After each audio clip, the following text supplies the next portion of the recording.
आज तेजस्वी यादव भी निकले, धर्म की राजनीति करने वाला करार दे दिया बीजेपी को। दलित और पिछड़े हिंदू नहीं है क्या, सवाल पूछते दिखे। और अंबेडकर का नाम सुनकर अमित शाह भी भड़क गए। एब्सोल्यूट ये गणित है क्या दरअसल वोट बैंक का?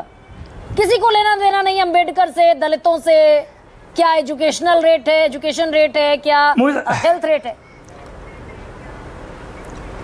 पहले तो आपको बहुत बहुत धन्यवाद देता हूं कि लगभग 1 घंटा बिठाने के बाद आपने मौका दिया, और यही आपके इस डिबेट के दूसरे पक्ष को दर्शाता है कि जिसका कोई कंट्रीब्यूशन नहीं है, जो अंबेडकर को खुलेआम गाली देता है, उनको जातिगत सूचक गालियों से देता है, उसको आपने बहुत ज़्यादा मौका दिया। आपने ये नहीं बताया कि सबसे बड़ा दुश्मन अगर अंबेडकर का है तो हिंदुत्व है। हिंदुत्व ही इस देश में है जो बंधुत्व का असली दुश्मन है, और बंधुत्व के सबसे बड़े पुजारी जो थे वो अंबेडकर थे। और संविधान लागू करते समय उन्होंने बोला कि मुझे खुशी इस बात की है कि संविधान ने व्यक्ति और व्यक्ति में फर्क नहीं स्थापित किया है। वोट जो मिला है वो चाहे सबसे मजबूत आदमी हो और सबसे नीचे तबके पे हो, सबका मूल्य एक ही होगा। वो बंधुत्व को खत्म करने का जो कसम खाया है वो भारतीय जनता पार्टी और उसके पीछे संघ है, आरएसएस है। उन लोगों को आपने इतना मौका दिया बोलने का, जिन्होंने, लालू प्रसाद यादव ने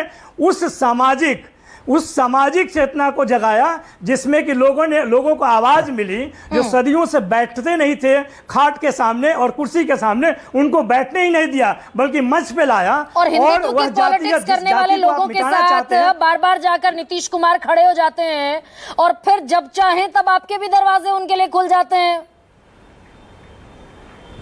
नहीं, आप इस बात को तो पूछिए, केसी त्यागी जवाब दिए। उन्होंने तो आपके चैनल पे कम से कम खुलेआम कहा कि हमारा दल उनमें विलय नहीं किया है। हो सकता है कि नीतीश कुमार के लोग, जो महत्वपूर्ण लोग आसपास में हैं, इस बात को नहीं समझते हैं। नीतीश जी जब तेजस्वी जी के साथ आए तो उन्होंने बोला कि हमारे दल को खत्म करना चाहते हैं और ये लोग दुश्मन है सामाजिक न्याय के, और उस सामाजिक न्याय की स्थापना करने के लिए तेजस्वी जी के साथ 1 सप्ताह के अंदर ये निर्णय हुआ ना, जो अगर नीतीश जातिगत सर्वे हुआ। सबसे बड़ा दुश्मन हिंदुत्व है, हिंदुत्व की पॉलिटिक्स करने वालों के साथ खड़े हैं ना नीतीश कुमार, जिनको जब चाहे वो दरवाजा खटखटाते हैं और इधर आकर खड़े हो जाते हैं।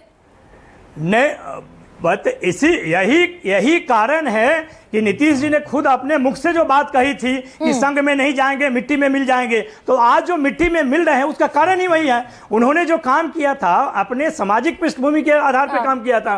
वो जिन कर्पूरी की पूजा करते थे, जिस लोहिया की पूजा करते थे, कर्पूरी को जनसंघ वालों ने, भाजपा ने गाली दिया। कितने साल सरकार चलाई नीतीश कुमार के साथ? 1.5 साल सरकार चली, 1.5 साल सरकार चली ना आपकी। महागठबंधन की सरकार 1.5 साल चली, उसमें सवर्णों की साक्षरता दर है 80% और दलितों की साक्षरता दर है 28%।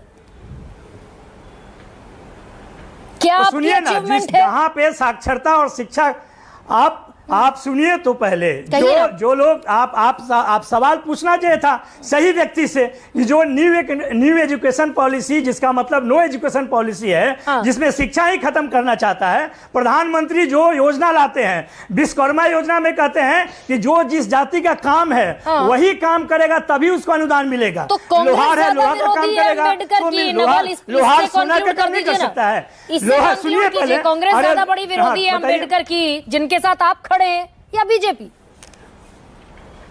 या दोनों विरोधी? जो जितना विरोधी है उसका नहीं, सुनिए तो पहले, जो जितना विरोधी है उसका भुगतान उसने किया है। जिन्होंने काम किया है वो सीना ठोक के कहते हैं कि हम अम्बेडकरवादी हैं, हम जय भीम हैं और हम पिछड़ों दलितों के लिए खड़े रहेंगे। हम किसी भी कंक्लूजन नहीं हो सकता डॉक्टर नवल।